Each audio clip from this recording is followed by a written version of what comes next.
Are indie games really saving gaming? I talk a lot of smack about the AAA industry, and I do glaze a lot of the indie scene, but the landscape of indies is far from being glorious. A lot of these indie devs have the old passion for games, but for every Hollow Knight, there is a mighty number 9 waiting in the shadows. The thing about indie games is that the great games are, well, great, while the AAA great games are just good. But both share some of the worst trash in video game history. Let's check some of these horrible indie games, from the most famous ones all the way to October 15th, 2025.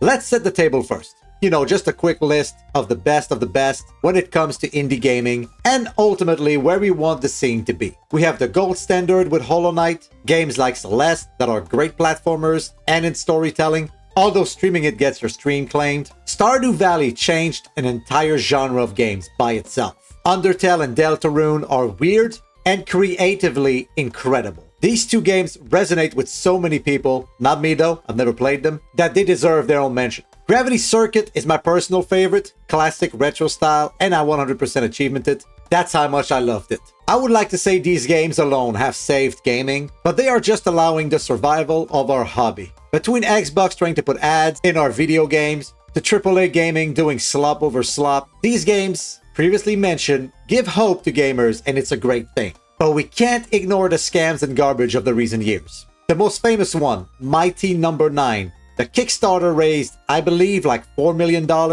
and all we received was ugly visuals and broken promises. How to kill the fans' trust in one fell swoop, right? Another one of the biggest scams in indie gaming is The Day Before. This was supposed to be the survival MMO from the indie scene, and that turned out to be such a scam, it was delisted in a few days. We knew something was wrong when there was no gameplay footage, but it still hurt. A Zelda-like game named Xel, XEL, was anticipated by some, but it turned out to be broken, even through months of patches. I think I saw it for sale for $1. I didn't buy it. I'm not gonna bother with a game like that. There is also a massive flow of asset flip games and reskinned Unity demos. Speaking of which, we are at the latest game that I would consider a scam. This one came out on October 15, 2025. A little game called Cuff Bust. That game has a weird history already, less than a week after its release. The game was $20 USD for some reason. After a few hours, the game received a price cut. Not a sale, a straight up cut. It's now $10 USD.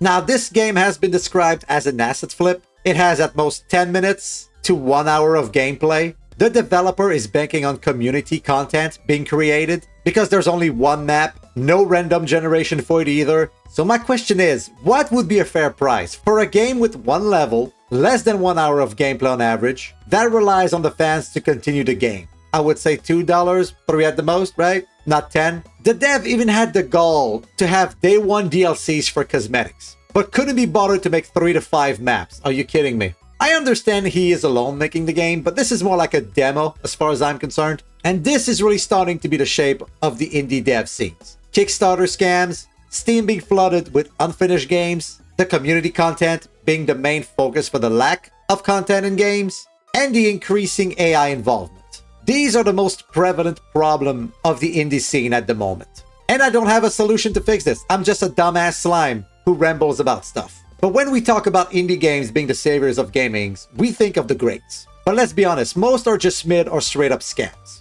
Most passion projects that are apparently very good are lost in the flood of games. For example, apparently 2 games that I heard about, named Forged in Shadow Torch and Eastward, are unknown to pretty much everyone, but are considered good. I wouldn't know since I only heard about those while working on this video. The ratings on Steam are good, even though there's almost no reviews for them. But that's another problem. The currency of the last 15 years is visibility. And these games clearly didn't pay the toll. Another game, by the way, that I heard while making this video is called Replaced. It's coming out in 2026. I'm not sure what it is, but it looks nice. I might give it a shot. And that's the state of indie games right now. They remind us of the creativity from the old AAA companies. But sadly, just being creative doesn't pay. It seems that gamers prefer hype over honesty, and that's our fault. But I also blame the platforms for not promoting more hidden gems and rewarding the fake hype, which is usually generated by bots or paid actors, let's be honest. And that's my take on the state of indie gaming. Bleak, I know, but like I said, the greats are great. It's just that we're going down the wrong path more and more. Let's steer the boat right before there's nothing left. But that's gonna be it for me today, guys. Thank you so much for tuning in. I appreciate it. I wish you a slime-tastic rest of your day, and I hope to see you in the next one.